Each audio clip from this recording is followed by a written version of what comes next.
계속 사랑하냐 어디냐 체크하는 이유는 다 있어요. 현재 상황을 불안과 불편함으로 만들어버리는 그런 대화법, 남자들이 정말 싫어하는 대화법 중에 하나죠. 피디님 남자친구 있으세요? 네. 얼마나 만났어? 5년 반 만났습니다. 진짜 길게 만났다. 5년 정도 만났으면 이럴 때 정 좀 떨어진다 있지 않아요? 예전보다 토홀할 때? 남자친구도 피디님한테 정 떨어질 때가 있을까? 못생겨지면 엉뚱떨이지 않을까요? 얼굴이 예쁜 거 진짜 중요하긴 하죠. 모든 남자들이 10대부터 80대까지 예쁜 여자를 좋아한다고 하잖아요. 그치만 더 중요한 것은 말투와 말하는 버릇이죠. 정 떨어지게 하는 말 있냐 없냐의 차이가 엄청나게 많습니다. 그런 특징들이나 공통적인 점을 말씀해 주시면 안 될까요? 제가 한 10년차 부부 상담사로서 정 떨어지게 하는 5가지를 알려드리도록 할게요. 첫 번째는 비교가 습관인 여자입니다. 남자들이 가장 좋아하는 것 중에 하나는 인정 욕구죠. 그 이유가 뭘까 살펴보면요. 학교를 다닐 때는 공부 잘해가지고 부모님에게 효도해야 된다는 막강한 책임감, 졸업을 하고 나면은 좋은 직장을 다녀가지고 돈을 벌어야 된다는 책임감, 돈 모아서 집을 사야 된다는 막중한 책임감들을 지니고 살아가는 게 대한민국의 남자들인 것 같아요. 이 상황에서 나 나름대로 열심히 살고 있는데 우리 아내가 땡땡이 남편은 이렇대. 기분이 어떨까요? 남자가 여자한테 비교하듯이 얘기해도 기분이 나쁘잖아요. 열심히 살아왔다고 생각하는 자신에 대해서 무시하는 듯한 타인과 비교하는 말을 하는 아내를 만나게 된다면 이 아내하고 사는 게 너무 괴로울 수밖에 없겠죠. 그럼 남편들은 집에 들어오기 싫어합니다. 그래서 굉장히 방황하고 다니기도 하고요. 퇴근했는데 집 앞에다 차 세워놓고 2시간, 3시간씩 있다가 집에 늦게 들어가는 경우도 있어요. 그럴 땐 주로 뭐라 핑계대요? 야근이 있다고 핑계대죠. 열심히 돈을 벌어서 가져온 것은 가족을 위해서 최선을 다하면서 인정을 받고 싶은 마음이 굉장히 크다는 거예요. 그런데 그거를 너무 당연하게 여기는 아내라든가 너무 적다고 무시를 하거나 이 남편은 집안에 있는 것 자체가 굉장히 괴로움이 될 수밖에 없다는 거죠. 요즘 연애하기 참 어렵다는 생각을 해요. 명품 하나 정도는 연애 때 받아보고 결혼을 하는 경우가 꽤 많다는 생각을 해요. 이렇게 돈을 쓰는 이유가 뭘까요? 인정받고 싶은 마음 때문이라는 거죠. 그런데 이게 결혼을 하게 되면 당연하다고 생각하고 인정해주지 않는 상황이 생기는 경우가 많죠. 여자들이 리액션이 좋잖아요. 그러면 남편들은 인정받는 느낌이 드는 거예요. 퇴근 후에 평소보다 일찍 왔어. 뭐야 이렇게 일찍 올 수 있는데 그동안 그렇게 늦게 왔다는 거야? 이렇게 얘기하는 경우들이 있어요. 자기 일찍 오니까 너무 좋다. 이렇게 얘기해주면 집에 오고 싶겠어요? 안 오고 싶겠어요? 칼퇴하겠는데요? 그렇죠. 그런데 반대로 얘기하는 경우가 있다. 그래서 인정 욕구는 매우 중요하다. 남자들은요 굉장히 단순합니다. 고생한다는 그 마음만 조금만 알아주면 자신이 인정받는 것 같아서 더 잘하려고 노력하는 마음들이 엄청 크거든요.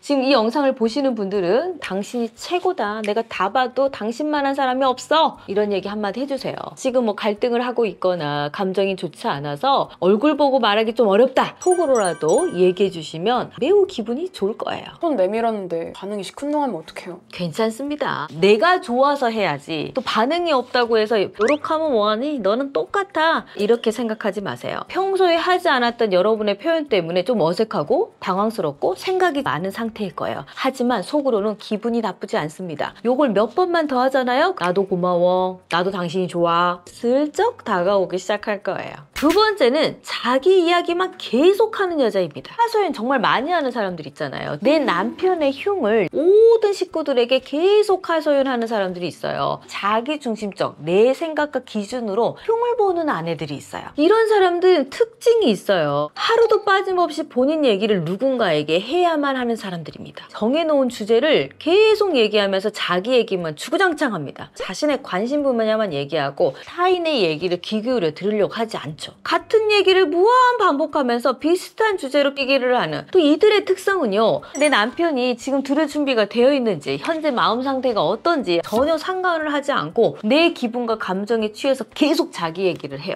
그 얘기를 들어주지 않으면 지금 왜 내 얘기 하는데 안 듣는 거야? 배우자 입장에서는 비슷한 얘기를 계속하고 있고 나 지금 너무 피곤하다고 그런데 어떻게 네 얘기만 계속하니? 내 상황을 생각하지 않는 거야? 이런 느낌이 든다는 거죠. 근데 연애할 때는 주구장창 내 얘기 잘 들어두더니 왜 결혼하면 달라진 거야? 라고 하는 경우들이 굉장히 많아요. 하지만 연애할 때하고 결혼할 때는 너무 다르다는 거죠. 연애할 때는 좋은 감정으로 잠깐이니까 들어줄 수 있지만 결혼 후에는 날마다 하루 한 번씩 똑같은 똑같은 얘기 계속 듣는다고 생각해봐요. 굉장히 지친다는 느낌이 많이 들 수밖에 없다는 거예요. 대부분 이런 여성들은요, 남편이 뭐가 힘들었는지에는 전혀 관심이 없어요. 자신이 힘들고 어렵고 이런 안타까움만 커가지고 내 얘기만 주구장창하지 남편이 뭘로 힘든지 어떤 고민이 있는지 전혀 관심을 갖지 않는 경우가 많다는 거예요. 내 얘기인가? 아니면 내 배우자가 그런가? 이런 생각이 드신다면 입을 좀 닫고요, 귀를 좀 기울여 보시면 좋을 것 같아요. 제가 교육생들에게 첫 번째 내주는 숙제가 뭔지 아세요? 말하지 마. 부부는 좋은 대화를 해야 된다고 생각을 해서 대화를 시도하는데요, 대화하는 방법을 모르고 계속 말만 하고 있으면 그건 대화가 아닙니다. 그리고 일방적인 것도 대화가 아니죠. 핑퐁이 될 수 있는 게 대화입니다. 자, 세 번째는 자주 삐지는 여자입니다. 사소한 것부터 진짜 잘 삐지고 도대체 어디서 삐졌는지 알 수도 없는데 내 기분을 좀 알아서 풀어봐 하는 경우들이 있어요. 다른 사람들 앞에서는 되게 똑부러진 모습을 갖고 있지만 남편에게는 굉장히 의존적인 모습을 보이는 경우가 많습니다. 원하는 대답을 해주지 않으면 서운하다는 느낌을 굉장히 많이 받습니다. 그러다 보니 애정을 확인받고 싶은 마음이 엄청 많습니다. 성향상 감정 기복이 굉장히 많아서 어느 포인트에 기분 나쁜지 모르는 상황으로 만들어질 때가 많고 자주 우울감을 느낀다는 느낌이 들 수밖에 없고 금방 또 화가 나고 금방 풀어지고 거기다가 삐지는 이유를 절대 말하지 않아. 남자들은 좀 독립적인 성향이 강하기 때문에 이렇게 의존적인 아내를 보면 어느 날 굉장히 답답하다고 느끼고 제발 나만 바라보지 말고 네 인생 좀 살았으면 좋겠어 이런 얘기를 하는 경우가 많습니다. 내가 혹시 그러고 있지 않나 한번 판단해 보시면 좋겠고요. 여러분의 감정을 정확하게 표현해 줬을 때 배우자가 알아먹을 수 있다는 것을 인지하시면 좋겠습니다. 자, 네 번째는 매번 의심하는 여자입니다. 여자들이 남자들에게 정말 자주 하는 질문, 나 사랑해? 사실 남자의 사랑을 의심하는 질문이거든요. 의심 많은 여자들의 특징은 이유가 있을 확률이 높습니다. 첫 번째는 과거의 상처나 불안정한 애착이 있는 경우가 있습니다. 상대방을 잃어버릴까에 대한 두려운 마음 때문에 계속 체크하는 경우가 굉장히 많습니다. 자존감이 매우 낮다 보니 자신의 가치를 타인에게서 찾으려는 욕구가 매우 높은 경우도 있습니다. 해결 방법은요, 자신의 내면에 좀 집중하고 내 자신을 위로하고 토닥토닥 해줄 수 있는 능력을 키워가시는 게 굉장히 중요합니다. 이런 유형들은 내가 나를 믿지 못하는 경우도 굉장히 많습니다. 그래서 자기 자신의 선택과 결정을 믿어보는 것이 중요하다. 계속 사랑하냐 어디냐 체크하는 이유는 다 있어요. 안정감을 주지 않기 때문이요. 자주 거짓말을 했거나 정확하게 자신의 위치를 알려주지 않거나 사랑과 애정의 표현이 너무 적었거나 내 아내가 자꾸 사랑하냐고 물어본다며 내 사랑이 좀 부족하게 느꼈나? 이걸 먼저 아셔야 된다는 거예요. 조금 더 안정감을 줄 수 있는 것을 만들어가는 것이 중요합니다. 다섯 번째는 과거 얘기를 계속하는 여자. 너 옛날에 말이야 그때 왜 그랬어? 남편은 다 잊어버렸는데 갑자기 그렇게 질문이 들어오면 되게 당황스러웠다는 거죠. 잊어버린 이야기들을 자주 끄집어내는 거. 오늘 일어난 갈등으로 얘기하는 게 아니고 옛날에 그랬던 걸로 얘기하고 미래에 네가 꼭 그럴 것 같은 느낌으로 끄집어와서 얘기하는 거. 옛날에 어머니와 같이 있을 때 왜 그때 내 편 들어주지 않았다는가? 앞으로도 계속 이렇게 행동할 거야? 현재의 상황을 불안과 불편함으로 만들어버리는 그런 대화법, 남자들이 정말 싫어하는 대화법 중에 하나죠. 과거 얘기를 끄집어낸 이유가 뭘까요? 상처받은 마음 때문이에요. 좀 제대로 치유를 못했거나 제대로 된 사과를 못 받았거나. 근데 사과를 못 받는 이유 중에 하나는 남편의 입장에서 봤을 땐 그게 그렇게까지 상처받을 일이었는가? 라는 생각 때문에 제대로 사과를 하지 않는 경우가 있습니다. 혹여라도 아내가 지난 얘기를 계속 끄집어내고 있다 그러면 어느 날 진지하고 진중하게 얘기를 하세요. 그때 힘들었던 너에게 제대로 사과를 못 해준 것 같아. 내가 다시는 그런 행동을 하지 않을게 라고 사과도 해주시고 약속도 해주시는 거예요. 그걸 끝내줘야 멈출 수 있습니다. 보편적인 남자들은 이렇게 얘기합니다. 분명히 그때 제가 사과했어요. 그 뒤로는 절대 그런 일 행동하지 않아요. 그런데도 계속 얘기한다니까요? 그러면 상처가 아물 때까지 좀 기다려줘야 되겠죠. 아내들도 내가 과거의 상처를 자꾸 끄집어놔서 오늘 또 분란을 만들어가고 있다. 아, 내가 또 옛날 얘기를 꺼내고 있는가? 라고 생각을 해봐야 되겠죠. 그리고 적어보시는 게 좋아요. 이거는 정말 용서할 수 없었던 일이었어. 나 이 부분은 너한테 정말 제대로 된 사과를 받고 싶어. 적어서 제대로 한번 얘기를 하는 게 좋습니다. 그거를 딱 봉합하고 치유를 해가는 과정을 거치는 것이 중요하다. 자, 오늘 이 5가지 대화법에 대해서 얘기를 해드렸는데요. 연애 때 사랑은 좋아하는 것을 해주는 것이 사랑이지만 결혼해서 사랑은 싫어하는 걸 멈추는 게 사랑입니다. 싫어하는 말버릇, 말투들을 멈추는 것만으로도 부부관계는 굉장히 크게 개선될 수 있다. 강의를 들어도 잘 변화되지 않는 이유는 평생 살아온 습관과 말투가 있기 때문이에요. 쉽게 변하지는 않겠죠. 믿기 진짜 어렵겠지만 이혼 도장 2번 찍은 분들도 말투와 성향을 알고 개선된 사례가 굉장히 많이 있습니다. 오늘 영상 한번 실천해 보시고요. 그래도 난 잘 안 된다 싶으시면 저희 카페 오셔가지고 다른 분들은 어떻게 해결하셨는지도 한번 들러보시고요. 필요하시다면 상담을 통해서 우리의 성향들을 파악해 보시는 것도 중요합니다. 지금까지 부부의 결사 정다원이었습니다.